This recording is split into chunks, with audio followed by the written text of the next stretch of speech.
তিন ব্যক্তির সাথে কখনো ফেরেশতা আসে না, রহমতের ফেরেশতা থাকে না, নাউজুবিল্লাহ। মনে রাখবেন, একজন মানুষের সাথে কমপক্ষে 20 জন ফেরেশতা থাকে।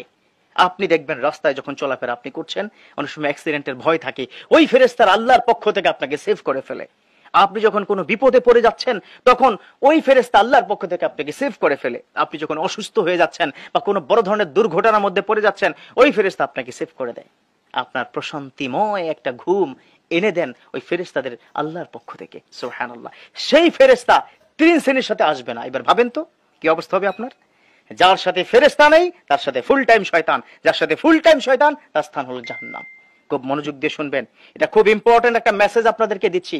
3 শ্রেণীর ব্যক্তির সাথে ফেরেশতা আসে না, এটা আমার রাসূলের হাদিস, এটা সহিহ হাদিস, আপনাকে বিশ্বাস করতে হবে। 1 নম্বর, নাপাক ব্যক্তি। নাপাক ব্যক্তি। এখন প্রশ্ন আসতে পারে কিভাবে কি নাপাক। 1 নম্বর হচ্ছে ওই নাপাক যেই নাপাক সঙ্গম করার পর হয়। স্বামী স্ত্রীর সাথে যখন সঙ্গম হয় তখন ওই নাপাক ব্যক্তির সাথে ফেরেশতা ওই মুহূর্তে থাকে না। কথা বুঝতে পেরেছেন? যেমন আমাদের বর্তমান সময় যারা স্বামী স্ত্রী আছেন আপনাদেরকে বলছি খুব খারাপ একটা স্বভাব আপনাদের। আপনারা সঙ্গম করা শেষ, দুজন দুদিক ফিরে ঘুমিয়ে থাকেন, সারা রাত ভর নাপাক অবস্থায় থাকেন। একজন তো আমাকে একটা মারাত্মক লেভেলের প্রশ্ন করেছে, খুব মনোযোগ দিয়ে শুনবেন। আমাকে বলল, হুজুর আমার স্বামী নাপাক অবস্থায় কি মারা গেছে, আমার স্বামী কি জান্নাতি না জাহান্নামী?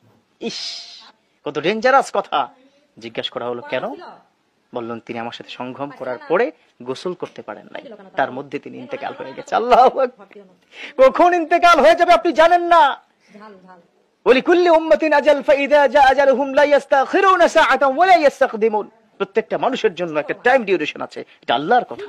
যখন সময় শেষ, whenever the time is up you have to back to your Lord, আল্লাহর কাছে আপনাকে চলে যেতে হবে। তাহলে আপনি নাপাক যখন থাকবেন, ওই গোসল, ফরজ গোসল যখন করবেন না, তখন আপনার সাথে কিন্তু ফেরেশতা থাকবে না। আর যার সাথে ফেরেশতা নেই তার সাথে আসলে ভালো হওয়ার কোনো সুযোগ নেই। সহজ কথা, ভালো ঘুম হবে না। আপনার প্রতি আল্লাহর রহমত, একজন ফেরেশতা ফুল টাইম সারা রাত ভর আপনার প্রতি রহমতের কথা আল্লাহর কাছে বলে।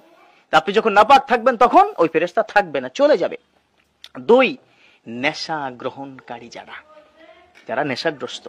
এখন আপনারা প্রশ্ন করবেন, হুজুর কোন নেশা? হিরোইন, ইয়াবা, বাবা? হ্যাঁ, সেটা তো আছেই। সিগারেট যারা খাচ্ছেন তাদের সাথে রহমতের ফেরেশতা থাকে না। স্পষ্ট কথা, ক্লিয়ার কথা, এটা ইসলাম। আমি সহজ করে বলছি আপনাকে, এটা কিয়ামত পর্যন্ত সময় দিলাম, আপনি এটা চেঞ্জ করতে পারবেন না। এটাই সঠিক, এটাই রাইট। ডিসহার্টেড হবেন না। সিগারেট খেয়েছেন, ক্ষমা চেয়ে নিন, আল্লাহ মাফ করে দাও, উজু করে নিন। তাহলে যারা নেশাগ্রস্ত তাদের সাথে রহমতের ফেরেশতা থাকেন না, তার দিকে তাকানই না, তার কাছেই আসেন না। আল্লাহ পাক কি বলেছেন? ইন্নামাল খামরু ওয়াল মাইসির। আবার যাব এখান থেকে। আল্লাহ পাক কি বলেছেন?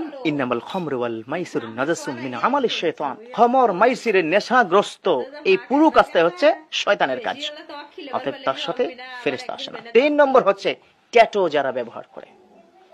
খেয়াল করবেন, আছে না? এই তো, হ্যাঁ বলছে আছে। আমাদের বাংলাদেশেও কিন্তু ট্রেনটা চালু হয়ে গেছে, নাউজুবিল্লাহ।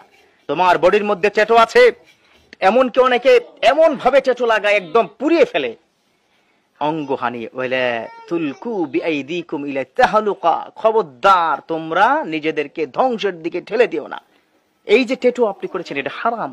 যারা ট্যাটু গ্রহণ করবেন, যতক্ষণ পর্যন্ত বডির সাথে ট্যাটু লেগে থাকবে ততক্ষণ পর্যন্ত রহমতের ফেরেশতা আসবে না। এটাই চূড়ান্ত, এটাই নিশ্চিত। তাহলে এই 3 শ্রেণী। 1, নাপাক ব্যক্তি, আজ থেকে সিদ্ধান্ত নেবেন নাপাক থাকা যাবে না। 2, নেশাগ্রস্ত ব্যক্তি। 3 নম্বর হচ্ছে যারা ট্যাটু ব্যবহার করেন। ইয়াং জেনারেশন, তোমাদেরকে বলছি, এই 3টা স্বভাব কিন্তু তোমাদের মধ্যে আছে। বয়স্ক যারা আছে তাদের মধ্যে হয়তো নাই। আল্লাহ আমাদের হেফাজত করুক, রহমতের ফেরেশতা যেন আমাদের সাথে আল্লাহ পাক রেখে দেন। আল্লাহর কাছে আমরা দোয়া করি, আমিন।